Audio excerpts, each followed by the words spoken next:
Humans possess the natural ability to maintain body orientation and posture in relation to their surrounding environment, whether at rest or motion. Good spatial orientation is due to effective perception and interpretation of your senses: visual, vestibular, proprioceptive, and auditory information.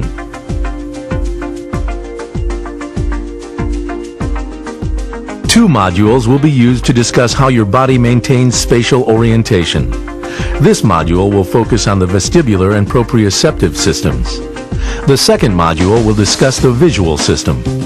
Under certain conditions, your flight environment can create sensory conflicts and illusions that make orientation difficult and, in some cases, impossible to achieve.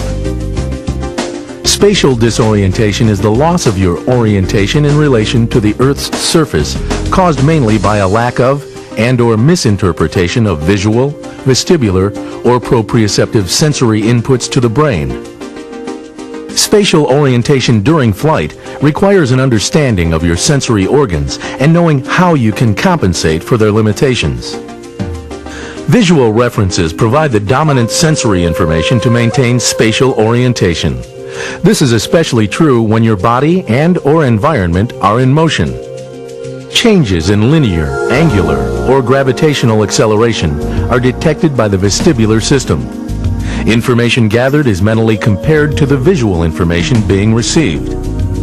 When flying your aircraft in instrument conditions, without outside visual information available, the aircraft flight instruments are the only means to confirm your aircraft position. Under these conditions, vestibular system can give false illusions. The vestibular system is located in the inner ear. This system is the size of a pencil eraser and contains two distinct structures: the semicircular canals and the otolith organs. The semicircular canals detect changes in angular acceleration, while the otolith organs detect changes in linear acceleration. Both of these provide information regarding your body's position and movement relative to Earth. Three half-circular interconnected tubes inside each ear comprise the semicircular canals. The semicircular canals of both inner ears monitor angular acceleration and sense rotation in 3 dimensions.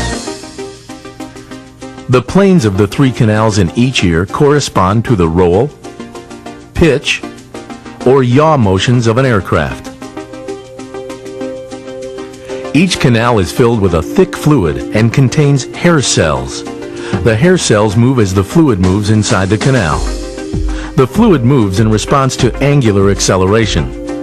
The movement of the hair cells is similar to the movement of seaweed caused by ocean current. If your head is kept still and the airplane is flying straight and level, the fluid in the canals will not move and the hair cells will remain erect. This signals your brain that there is no rotational acceleration and can be confirmed either visually or by instruments. The somatogyral illusions concerns false sensations about the magnitude and/or false perception of rotation in its actual absence. The graveyard spiral and spin due to somatogyral illusions are 2 of the oldest in aviation. The semicircular canal is activated when you accelerate rapidly into a turn, in this case a left turn. The fluid within the semicircular canal lags behind the accelerated canal walls and bends the hair cells to the right, or in the direction opposite that of the imposed acceleration. The brain interprets the movement of the hair cells to the right as angular movement to the left. If the turn continues at a constant rate for several seconds or longer, the motion of fluid catches up with the canal walls. The hair cells are no longer bent, and the brain receives the completely false impression that turning has stopped. When you return to level flight, the fluid inside the canal will continue to move during the rollout, and even for a while after the turn stops. This will send a signal to the brain indicating that you are turning in the opposite direction. An illusion. You can observe this reaction by using a Barony chair to simulate a constant rate turn. Blindfold or place goggles on a pilot to deprive the subject of visual cues and secure them in the Barony chair.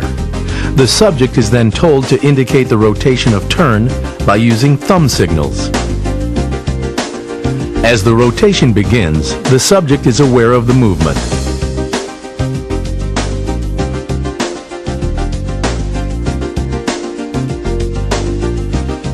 But will gradually lose the turning sensation as the fluid catches up to the rotation.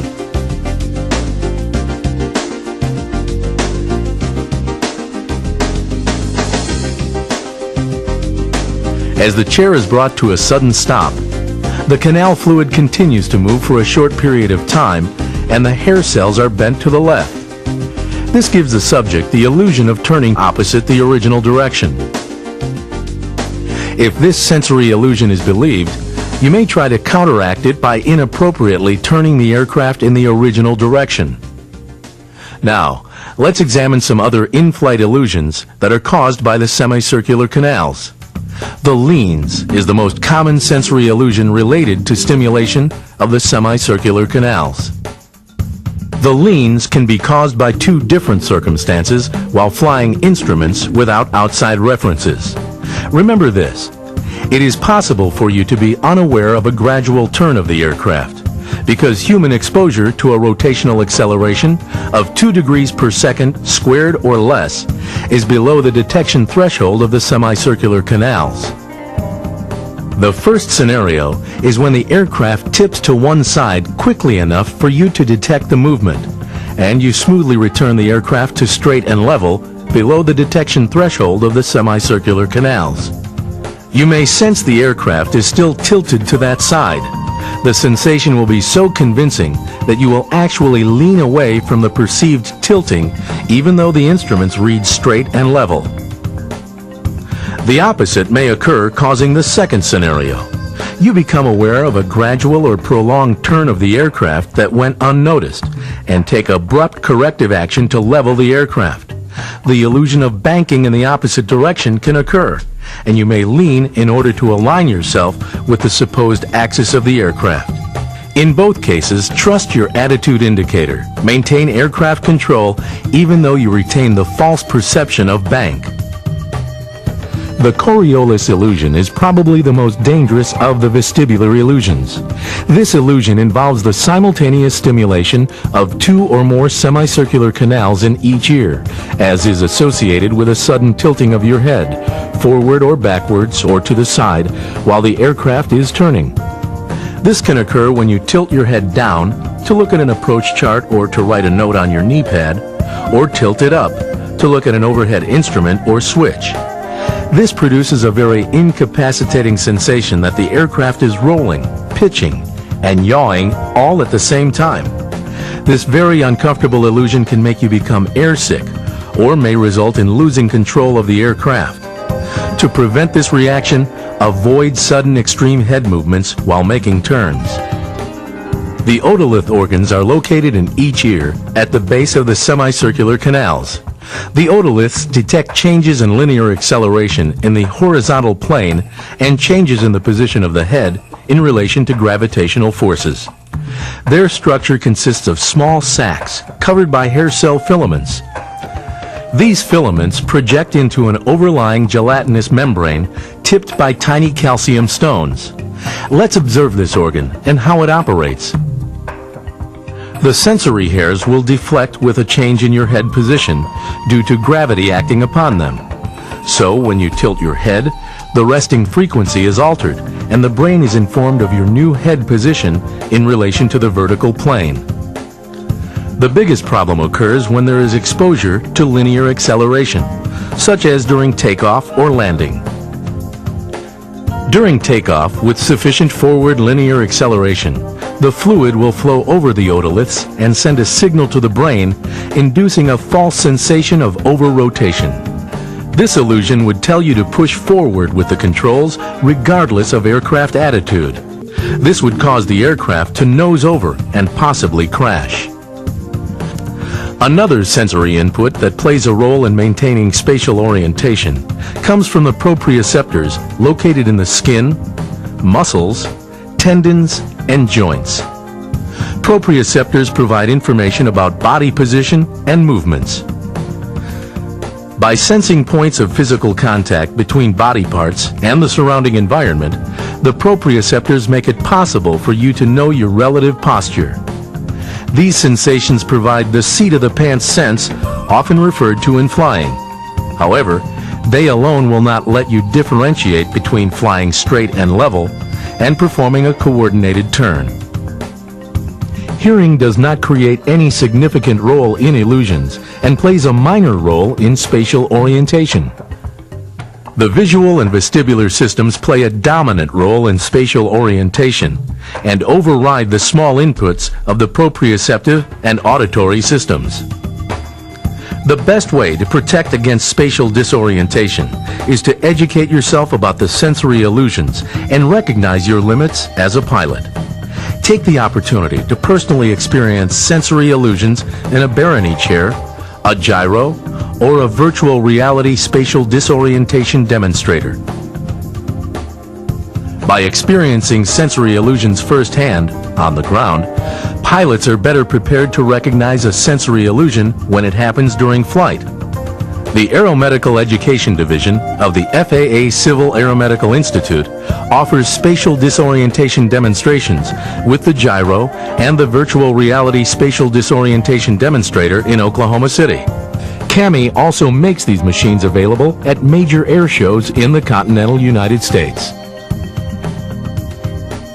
Spatial disorientation is a killer. By following a few precautions, you can prevent or cope with this problem of disorientation. Obtain a thorough weather briefing. Correct interpretation of the briefing. The benefit of 180-degree turn before entering IFR conditions. If you find yourself in instrument conditions, concentrate on flying basic instruments and disregard your body's sensations. Concentrate on your instruments. Remove yourself from the peripheral vision environment and its cues and distractions. Increase instrument cross-check rate. Ask ATC for help as soon as you recognize a problem. While under instrument conditions, avoid head movements during turns. Use your eyes rather than your head.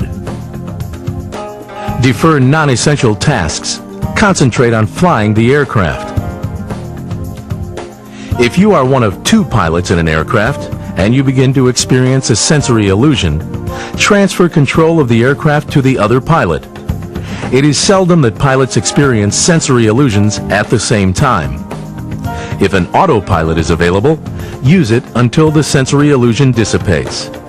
By being knowledgeable, relying on experience, and trusting your instruments, you will be contributing to keeping the skies safe for everyone.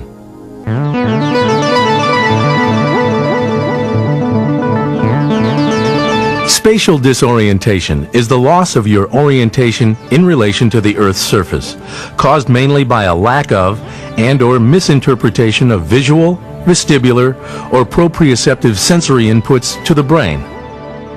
Visual references provide the dominant sensory information to maintain spatial orientation.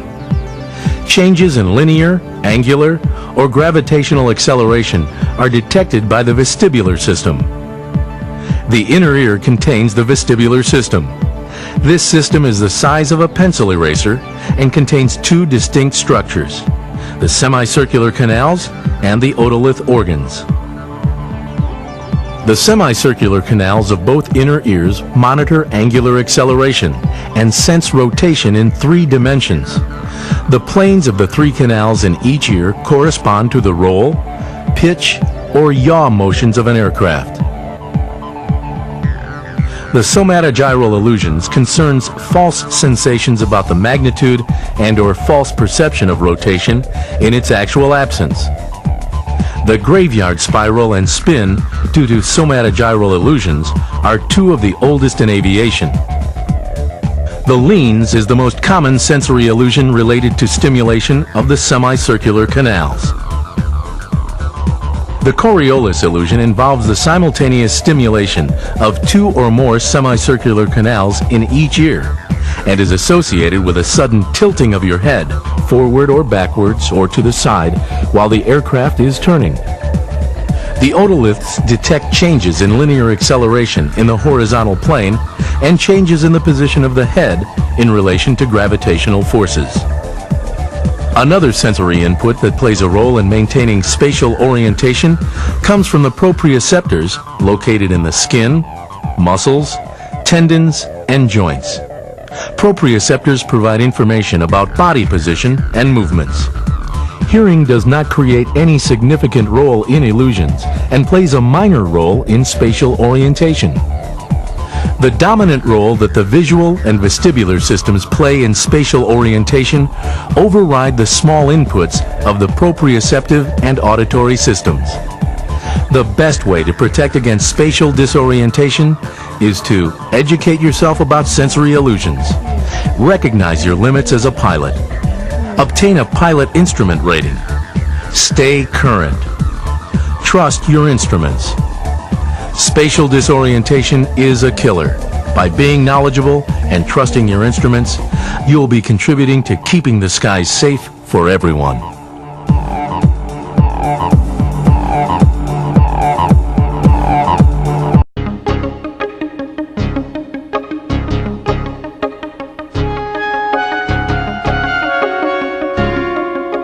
This module will focus on visual illusions that could cause spatial disorientation.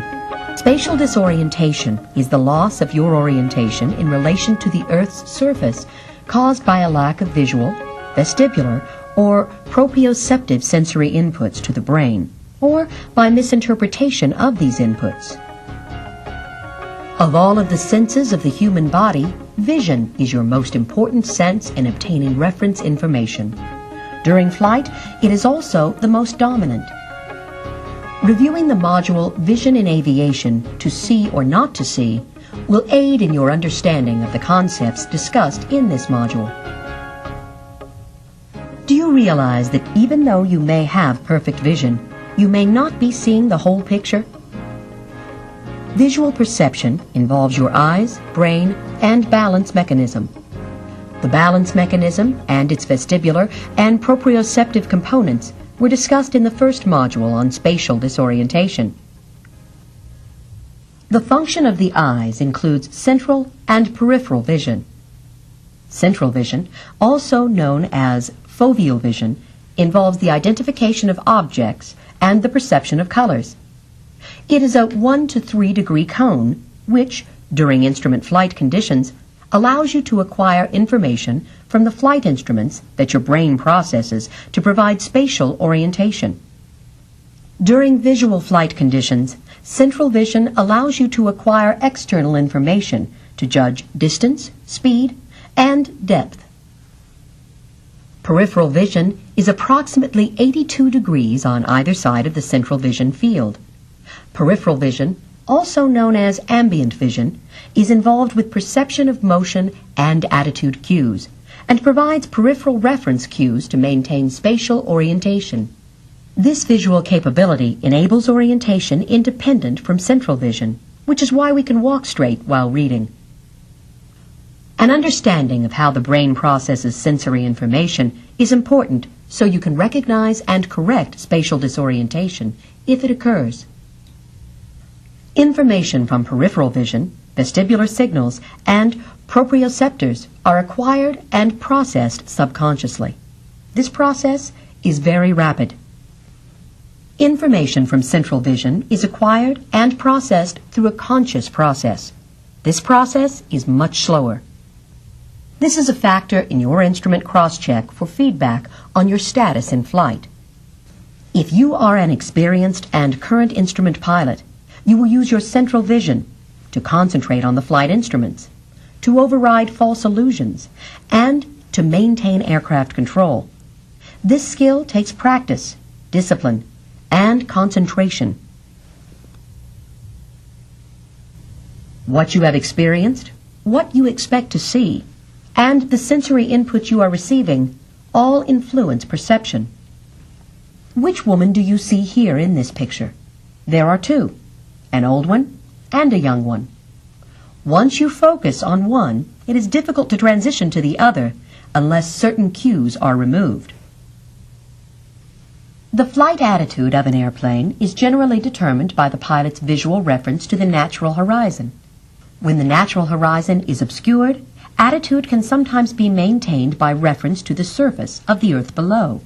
If neither horizon nor surface references exist, the airplane's attitude can only be determined by artificial means, such as an attitude indicator or other flight instruments. Earth surface references, or the natural horizon, may at times become obscured by smoke, fog, haze, dust, ice particles, or other phenomena, even if visibility is at or above VFR minimums. Lack of horizon, or Earth surface reference, is common on overwater flights, at night, or in low visibility conditions. This lack is especially true at airports located adjacent to large bodies of water or to sparsely populated areas where few, if any, Earth surface references are available. There are some geometric shapes that cause you to have visual illusions in your aircraft. These geometric shapes, associated with aircraft movement, can affect your distance and depth perception. Which lines are the same length?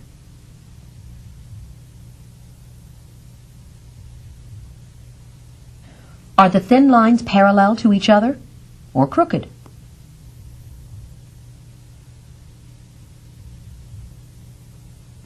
How much longer is line A than line B?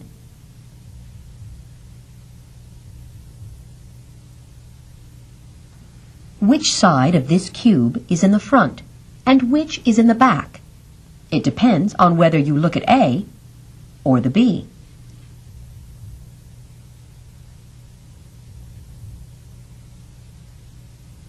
Many visual illusions can occur and cause you problems during the takeoff and landing phases of flight. You learn to recognize a normal final approach by developing and recalling a mental image of the expected relationship between the length and the width of an average runway, surrounding terrain, and geometric shapes. Some factors that can create landing illusions are runway width and/or length, runway slope, surrounding terrain, fog and haze, smooth, solid surfaces, runway lighting. A final approach over flat terrain with an upsloping runway may produce a visual illusion of being high on final approach. If you believe this illusion, you may respond by pitching the aircraft nose down to decrease your glide path, which, if performed too close to the ground, may result in an accident. A final approach over flat terrain with a downsloping runway may produce the visual illusion of being low on final approach. If you believe this illusion, you may respond by pulling the nose up to increase the glide path. This action may result in a low-altitude stall or missed approach. With an upsloping terrain with a flat runway, you may have an illusion of being low on final approach. If you believe the illusion, you may respond by pulling the nose up to increase the glide path, which may result in a low-altitude stall or a missed approach. A final approach over a downsloping terrain with a flat runway may produce the visual illusion of being high on final approach.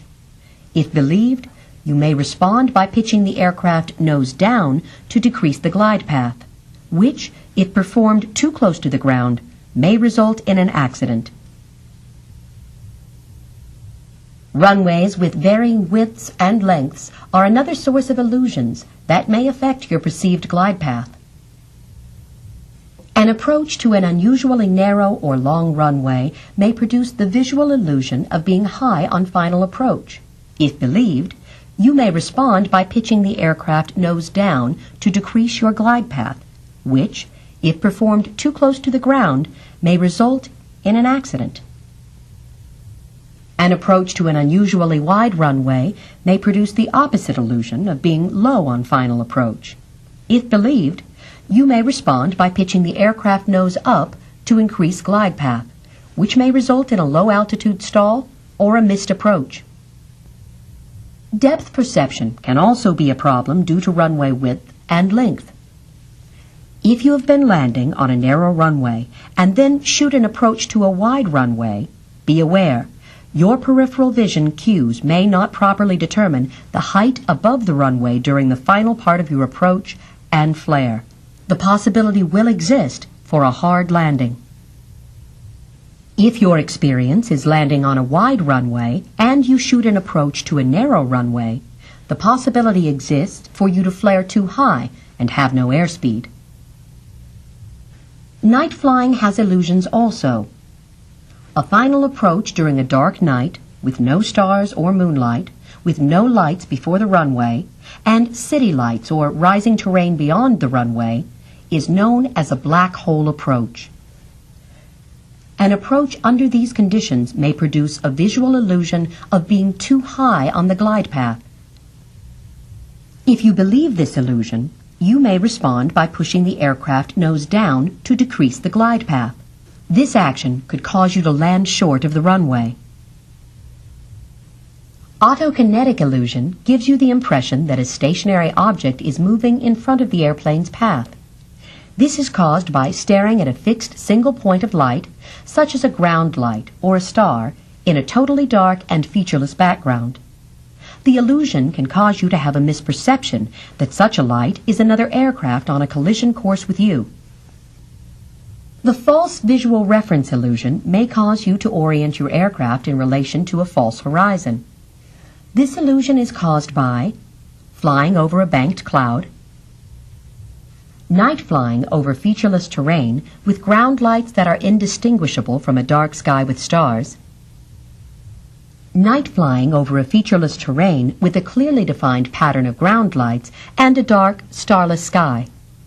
In addition, problems can be caused during landing by a lack of visual depth and texture caused by blowing dust and snow, fog and haze, over water approaches. Time of day and lighting conditions can mask terrain features of rolling hills and mountains. You should be aware of the minimum safe altitude for the terrain for your flight path. In this module, you have seen how the eyes can be fooled.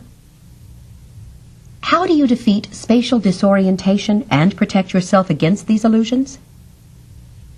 Realize that you are vulnerable to sensory illusions. Obtain an instrument rating and maintain your proficiency as an instrument pilot.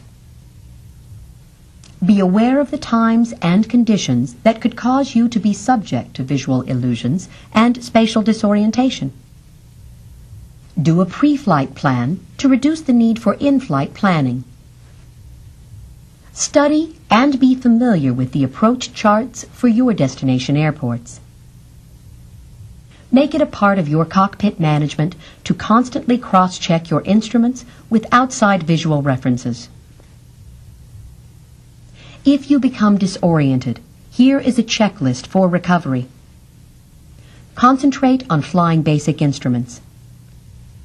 Get closer to the instruments, remove yourself from the outside environment and its peripheral vision cues and distractions. Increase your instrument cross-check rate. Defer non-essential tasks and maintain aircraft control. If circumstances dictate, communicate your situation to air traffic control.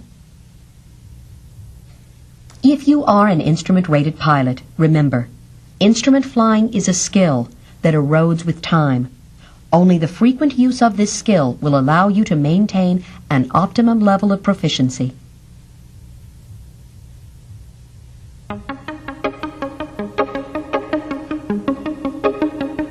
Of all of the senses of the human body, vision is your most important and the most dominant sense in obtaining reference information during flight. Visual perception involves your eyes, brain, and balance mechanism. The functions of the eye include central and peripheral vision. Peripheral vision will give motion and attitude cues, but poor visual detail. Central vision tells you what the object is. gives you distance and depth perception, and lets you see fine details. What you have experienced and what you expect to see influence perception. This is how to protect yourself against these illusions. Realize that you are vulnerable to sensory illusions. Obtain training and maintain your proficiency as an instrument pilot. Study and be familiar with the approach charts for all your destinations. If you become disoriented, concentrate on flying basic instruments. Get closer to the instruments. Remove yourself from the outside environment and its peripheral vision cues and distractions. Increase your instrument cross-check rate. Defer non-essential tasks, remember priorities, control the aircraft.